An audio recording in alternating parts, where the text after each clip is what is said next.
That could be the one that gets Arsenal ultimately over the line. You've been in title-winning dressing rooms so many times, Roy. Will they feel that really in those last 15 minutes they've got over the line? Yeah, I think so. There'll be a lot of relief, of course, because there was huge pressure on the game and everyone talking about this is the toughest game we're going to have, and you don't certainly think they can take care of Burnley. You don't want to be too disrespectful to Palace. But yeah, I think there'll be relief in the dressing room, and obviously then the way it finished the game, you're thinking that moment they're probably thinking we've lost the title. So they'll be on that emotional roller coaster. But the fact is they got the job done, and in the key moments regarding the keeper making a good save, or you could say it was a bad miss, then obviously producing that little bit of quality for the winning goal, and then obviously the incident at the end where you think you need a little bit of luck and decision to go your way. So they've had that, but again they kept a clean sheet. Again, the game itself, the technical stuff wasn't great. But if you're going to win a league title, there's going to be parts of the season and parts of games where it's just about surviving and getting through. And they've shown that this season, and lots of occasions they can do it. And the goal they've scored was a bit of quality. And it looks simple, but it was effective. And even the last bit, the way the pass from Odegaard, that is quality play. So they deserve all the credit because there was a lot of pressure on them again. Yeah, they've dealt with it this year, for both teams, of course, yeah. But it dealt with it. Whereas you're thinking the last year or two, I don't think the squad were maybe capable of it. But when you look at the bench today, the options to bring these players off the bench is obviously the difference. Is that the big difference, really, when you think about people like Martin Odegaard being able to come on late in the game and help change the path of it? Without a doubt, the reason why everybody was saying that this is Arsenal's best chance of winning this season is because of the squad depth. Our captains come off the bench, and we were talking about it, James, that we needed somebody in this particular kind of game because there's pressure on both teams. West Ham for their reasons, and obviously Arsenal for their reasons to try and win this game. But there was no one who was getting their foot on the ball, especially once Declan got moved over to that right-hand side. It got very, very scrappy. There wasn't a lot of quality in the game. And if we're going to be totally honest, the real main quality and the composure was Odegaard coming on and in the box, showed that composure, even the pass to Trossard, so he hasn't got to think about anything, just coming at it first time is the kind of quality you needed in that moment, and he brought that. So the squad, the last 3 seasons, I don't think the squad has been strong enough to continue to get to this point there, but this one is, and this is why it would have been such a travesty to not get something out of this season. It will be a travesty not to get something out of this season. Might they also reflect, Jamie, that perhaps they got away with one? Oh, yeah, absolutely. The relief from the fan base, the manager, the players. Because for that moment in time, when the ball goes in your net, you're thinking Declan Rice is trying to you had to unravel everything that was happening. But obviously, Pablo has his arm on the goal, and you're just praying that they can see that. It was like in those moments, life stopped for Arsenal, didn't it? Life's just stopped. I have never seen, if we actually had a stop of it, I don't think I've ever seen more holding in my life. To unravel that moment, it was like watching a Super Bowl. It was like everyone's grabbing on for dear life. That or a Royal Rumble, I'm not sure. It was absolutely, it was chaos. And probably, since you've introduced VAR, now I'm not saying because there'll be a lot of West Ham fans will say, well, look at that foul, look, he's holding him. Oh, we'll do that. We'll do that in a moment. But there will be a lot of people that will be saying, that's one of the most probably important moments of VAR. I mean, what did you think when you heard those words, Wrighty? What, when they're going to... The relief. Yeah. Listen, I'm not a big fan. I'm not a massive fan of VAR, but in this instant and what you saw, it did the job. Well, those words from Chris Kavanagh, after review, are they the sweetest words that you ever heard? Sweetest words since Martin Luther King's I've Had a Dream, if I'm going to be totally honest, because I'm hoping, what I mean, when that goes in, the first thing you're thinking is, please let something have happened in there. Because when Callum Wilson hits that and Declan saves that, you're thinking, please not be over the line. Or you're feeling, I don't know what any other Arsenal fan was thinking, but I was thinking, please let something have gone wrong there. And then, obviously, you look back at it, and his arms across him. It's for me, it was an easy one to give in such a tense moment. But everything flashed. Everything flashed in front of me. Not great stuff. No. Things flashed, and you're thinking, what? We might have blown it there. Imagine, like you're saying, it flashed for you. What must it have felt like for Mikel Arteta? Well, again, especially with the first half and how dominant we were, and then Ben White going off. It seemed, and Declan, our best player, you have to say, our best player, most productive player in the first half, getting it completely negated, and then West Ham started to get into it a little bit, and that's the problem. I think what West Ham had, they didn't go for them They didn't go for Arsenal enough to see how much pressure you can put them under to see if you can create something. And I think we're fortunate in that respect. I think if Arsenal hadn't won today and they didn't win the league, I think a lot of people would have looked at that moment when he put Declan Rice at right back for 25 minutes and said that's one of the biggest, worst decisions you could ever see a manager make in such an important time. He has to sub Zubimendi. You end up playing Miles Lewis-Skelly at left back. All the changes you had to make for really what was a really simple one. Mosquera for Ben White, right back. Keep Declan Rice in the middle of the pitch. But you need a bit of luck. Yeah. He's got away with it. No one's really going to talk about it now, but it's done. And you sometimes make those decisions. And it was almost as if, like, there was a moment, and we looked over, Roy said it, there was all the staff around him, and it was like, well, okay, what do we do? But to get to that point, it made no sense whatsoever. No. But what he did, in fairness to him, is he had the presence of mind to rectify it and go, right, half-time, we've got to change this. Yeah. You know, then he brings on Mosquera, eradicates that mistake, and then he ends up having to sub Zubimendi. That's not a nice place to be, doing that to a player. So you haven't lost him, but he's now got, you have to put his arm around him tomorrow. But it was unbelievable. And then they ended up getting the win. And also full credit for bringing Odegaard on because, like the boy said, he had the big moment. But the win covers all of that. The win, for all them decision-making, managers getting decisions right or wrong and upsetting some players. But when you get the win, it's a lot easier to get lads back on side, lads who might be upset. What if I told you that Arsenal's entire 2-2-year wait for a Premier League title flashed before the eyes of every single Gooner watching in just 4 agonizing minutes of VAR drama at the London Stadium on Sunday? Afternoon, what if I told you that one of the most controversial and emotionally devastating decisions in the history of English football refereeing just happened? And it might be the very moment that decided who lifts the Premier League trophy this May. This wasn't just another North London derby across the river. This wasn't even just another game in a season packed with high-stakes fixtures. This was the day Mikel Arteta's Arsenal stared destiny right in the face, watched everything they had spent 2 long, painful seasons building threaten to collapse in stoppage time, and somehow, against all odds, and against the run of play in those final moments, walked out 3 points richer, 5 points clear at the top, and just 90 minutes of football away from absolute footballing immortality. And before this video is over, you're going to hear exactly why Ian Wright said this was the sweetest moment he's experienced since Martin Luther King's I Have a Dream. Why Roy Keane believes Mikel Arteta got away with one of the most baffling managerial decisions of his entire reign, and what this single result really means for a football club teetering right on the very edge of glory.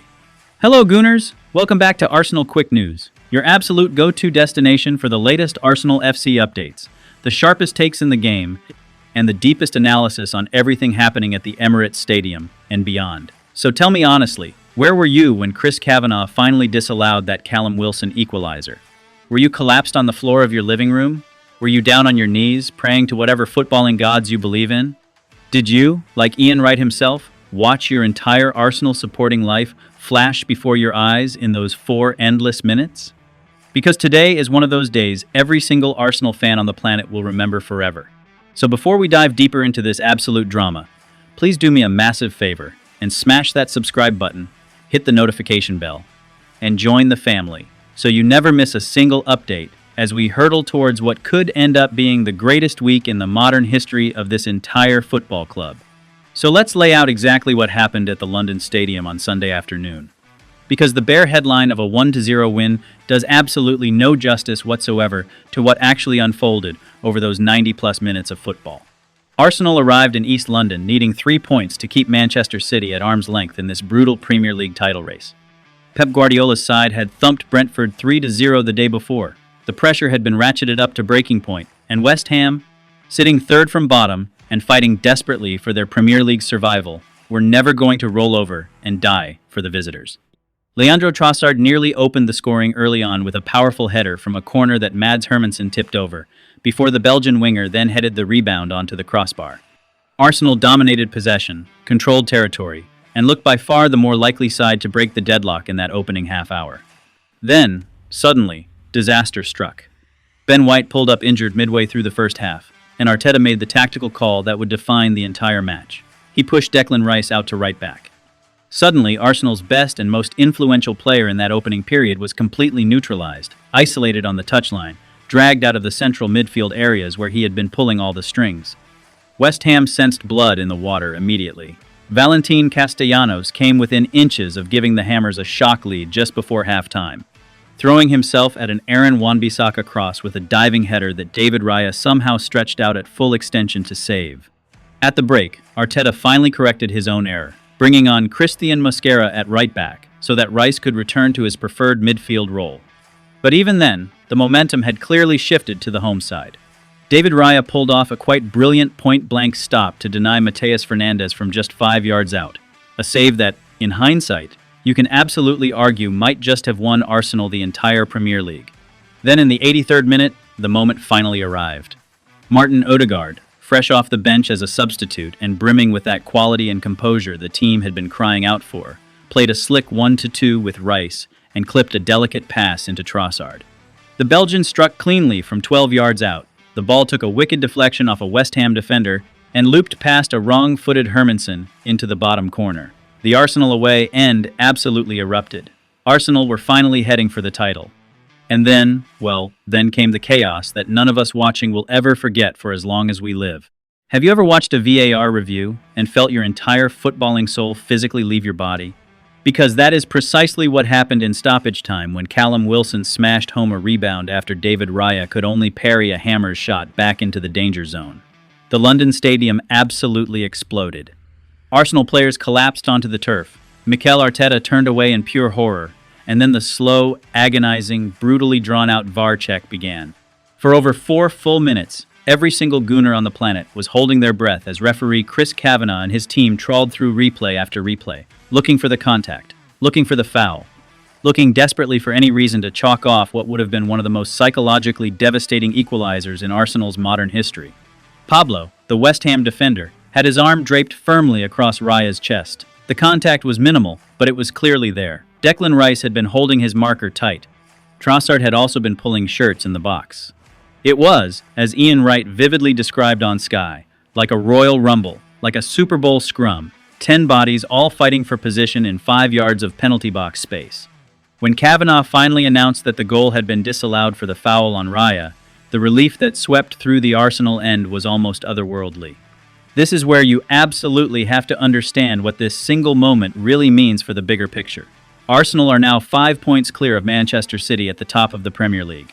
City do have a game in hand against Crystal Palace on Wednesday night, but even if they win it, they can only close the gap to 2 points. And Arsenal only have 2 games left to play. Burnley at the Emirates, Crystal Palace away on the final day. Win both, and the title is theirs. The first league championship in 22 long, painful, frustrating years. The end of a wait that has stretched across an entire generation of Gooners growing up never having seen their club lifted to that summit. Do you understand just how massive that is? Children who weren't even born when Arsenal last lifted the Premier League trophy back in 2004 are now teenagers preparing for university. The Invincibles era genuinely feels like ancient footballing history at this point. And yet here we are, in the middle of May 2026, on the absolute brink of finally bringing that trophy home to North London. The mental scars from the painful collapses of 2022 to 23 and 2023 to 24, when Arsenal looked like they had everything in their grasp, only to see City and others overtake them, are finally about to heal. This time, they look ready to finish the job. Have you ever been more nervous about an Arsenal fixture than the one coming up at the Emirates next weekend? I genuinely don't think I have. The tension is unbearable. The anticipation is overwhelming. But the destiny is, for the first time in over 2 decades, entirely in our own hands. Now let me put this in some serious historical context for you, because this story doesn't exist in any kind of vacuum whatsoever.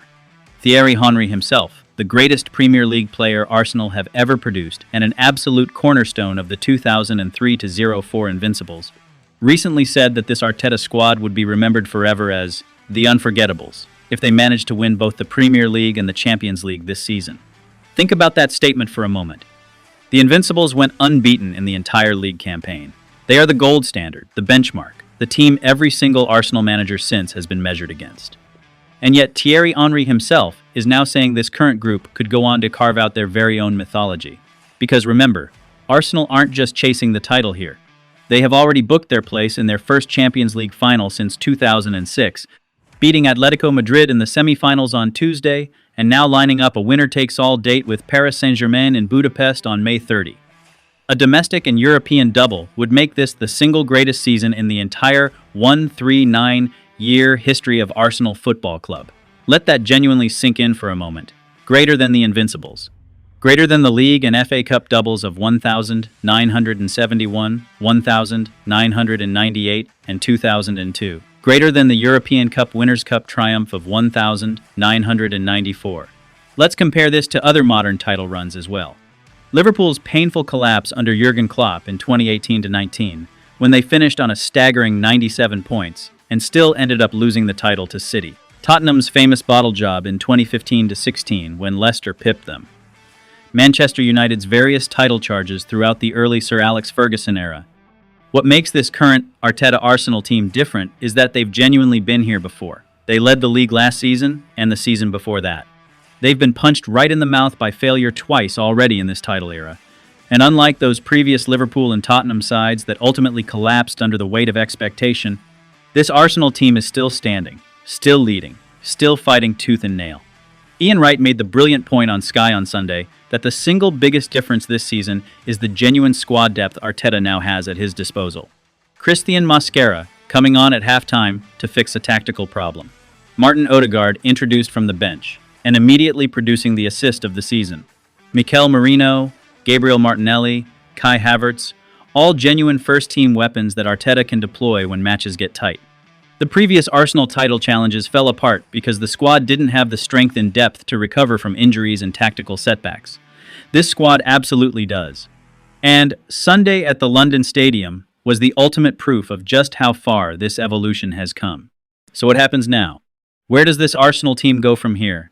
And what are the realistic scenarios sitting in front of them as they march towards what could genuinely become the most celebrated week in this club's modern history? The next fixture, of course, is Burnley at the Emirates. On paper, that should be a comfortable home afternoon for the Gunners. Burnley have been battling relegation themselves all season long, and an Emirates stadium roaring at full deafening volume should smell blood from the very first whistle. A win there, combined with any kind of slip-up from Manchester City against Crystal Palace on Wednesday, would mean Arsenal lift the trophy in front of their own supporters in North London. Just imagine that scene. Imagine Martin Odegaard climbing those steps, gold confetti raining down from the rafters, the Emirates shaking on its very foundations after 22 long years of pain, patience, and almost but not quite. Even if City do win their game in hand on Wednesday, and somehow stay within 2 points heading into the final weekend, Arsenal still control their own destiny completely. A win away at Crystal Palace on the final day of the season would confirm the title regardless of whatever happens up at the Etihad. And then comes Budapest.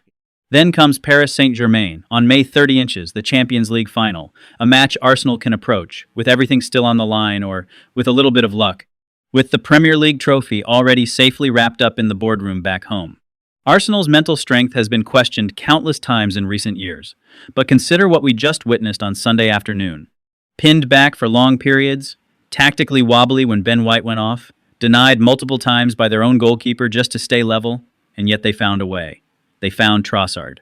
They found that deflection. They found the VAR decision when they needed it most. Champions don't always play beautifully. Champions find ways to win games when things just aren't quite going their way, and that, more than anything else, is exactly what this Arsenal team did on Sunday. The bigger picture, though, includes one slightly uncomfortable truth. As Roy Keane pointed out on Sky, this Arsenal side will have to handle the criticism that comes with how they got this result. West Ham fans feel cheated. Manchester City fans, watching from afar, are throwing remote controls at televisions.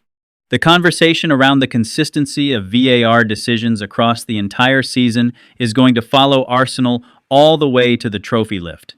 And that's something Arteta and his players will simply have to live with. But trophies aren't decided on social media. They're decided on points totals, and Arsenal have the points. So there you have it, Gooners. Arsenal didn't just win a football match on Sunday afternoon at the London Stadium. They won the kind of game that ultimately defines title races, the kind of game that ends up being remembered and rewatched for generations to come, the kind of moment Thierry Henry himself was talking about when he said this group could one day become the unforgettables. Trossard's deflected winner, Raya's brilliant saves, the 4-minute VAR drama that may well have decided the destination of the Premier League trophy itself. Mikel Arteta's bizarre tactical misstep with Declan Rice at right back, rescued by his own halftime adjustments. Ian Wright watching his entire Arsenal life flash before his eyes. It was football at its most chaotic, its most emotional, and its most outrageously cinematic. And now we are 90 minutes, maybe even just 45 minutes, away from absolute glory. Now I want to hear from you, Gooners. Where were you when Chris Kavanagh chalked off that Wilson goal?